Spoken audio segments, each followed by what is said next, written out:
Hello again, everyone. This is Bionic Slime. I'm your online voice for reviews of your choice, and this is another installment of BS Reviews. Today, I am here to give you my final movie review of 2009, and that is of the film Sherlock Holmes, based on the infamous fictional character originally created by Sir Arthur Conan Doyle. Sherlock Holmes is brought to you by Village Roadshow Pictures and was directed by Guy Ritchie, who has brought us such films as Snatch and Rock'n'Rolla. It was written by Michael Robert Johnson and Anthony Peckham. It stars Robert Downey Jr. as Sherlock Holmes, Jude Law as Dr. John Watson, Rachel McAdams as Irene Adler, Mark Strong as Lord Blackwood, and Eddie Marsan as Inspector Lestrade. The plot of Sherlock Holmes. Sherlock Holmes is the infamous, brilliant, and eccentric detective who goes on solving the greatest cases around the world with his faithful assistant, Dr. John Watson.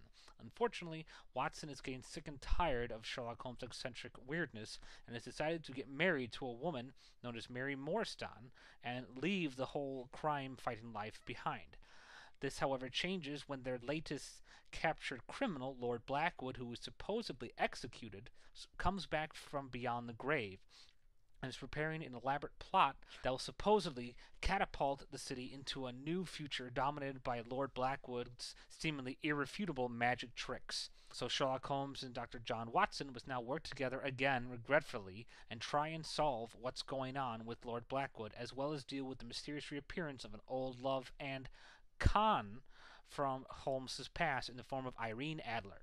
Review of the plot. I don't really know a damn thing about Sherlock Holmes. I know probably as much as the average person who has seen or heard from his old TV show years ago from their parents. That's about the extent I know. Having said that, I was really glad that I didn't have that much knowledge, because one of the things that I feel is important when bringing back an iconic character of this sort is to have a unbiased sense of opinion, so that you don't have to have, previous knowledge of the character to enjoy it. And thankfully that worked in my favor, because I thought this was a frickin' incredible reinvention for a character. The plot was a perfect setup for a character who is famous for being the most brilliant detective alive by giving such a preposterous case. The whole thing this film revolves around is the notion that someone could in fact come back from the dead and use magic to avoid capture and defy the police. And what's fascinating about using that story is that you have a character who's so brilliant and intelligent that you're putting him against such a supernatural thing. It makes things far more interesting to see how he's going to solve it and how he's going to make sense out of it. And I didn't really expect there to be much supernatural going on in the story of this film. But when I finally saw it, I was impressed with how they used it.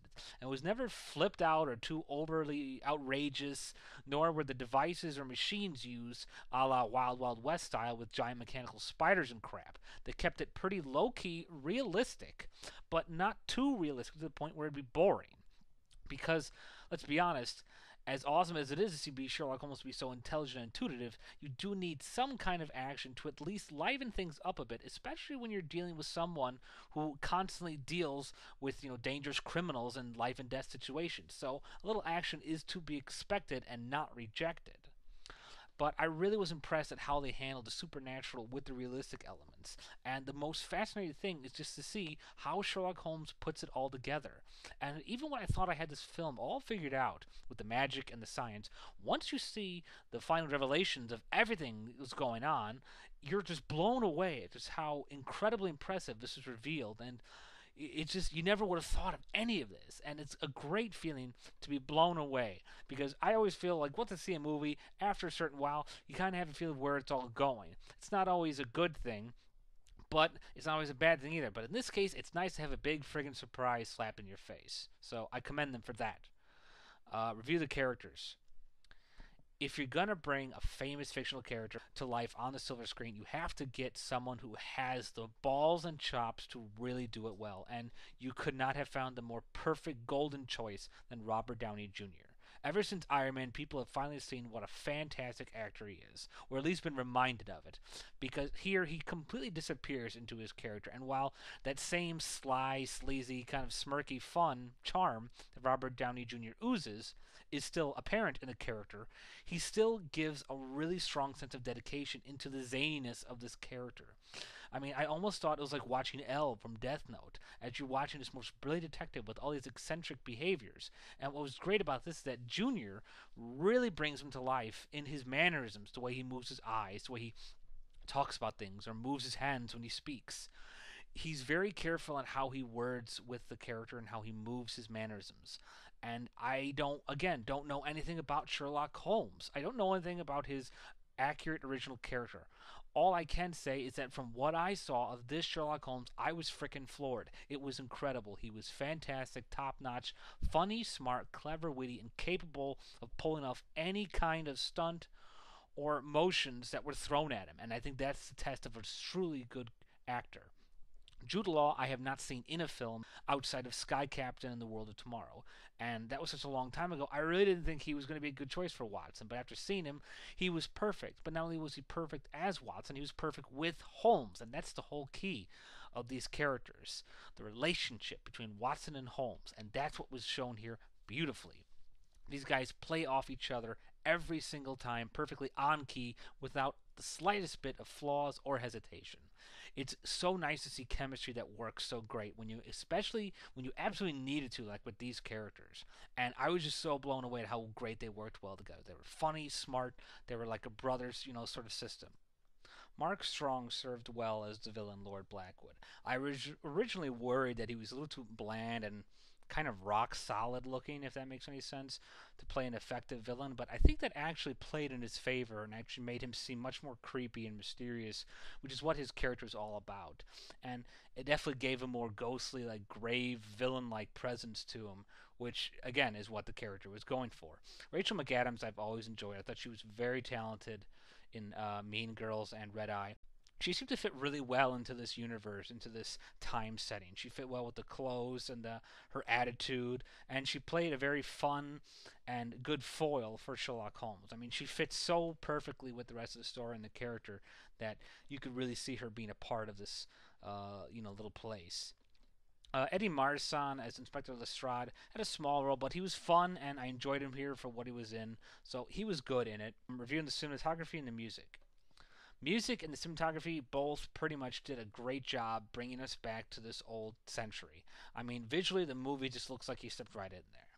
It's not, I mean, it's still a little bit more sophisticated just because to help for the modern thing, but what I like about that is that they used enough so it wasn't too overpowering or too futuristic like Wild Wild West, and at the same time still kept it more believable and fashionable for the times. The costumes and clothes settings just look great, and they take really good shots of the film that give us great surroundings, like of the rituals that Blackwood would perform. It all give a nice, good visual strength to the area and to the scenes that were going around. Music was good, fit the theme, fit the time, all very accurate, appropriate stuff.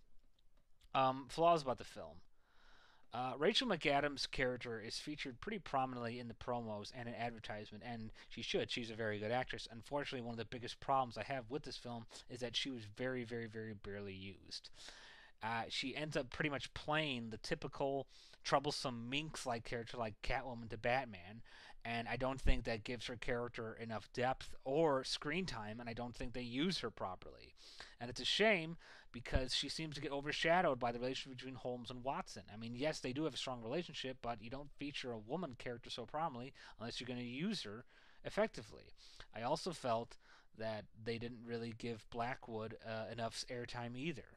I think you got so much more caught up in what was going on that you really didn't get enough time to get him involved. I mean, they have this subplot about the person who hired Irene Adler involved more heavily, and there's a good reason why. I'm not going to say why because it's kind of a spoiler thing, but it just seems like Blackwood's the current villain. Don't worry about the mysterious guy, and don't let him overpower the film.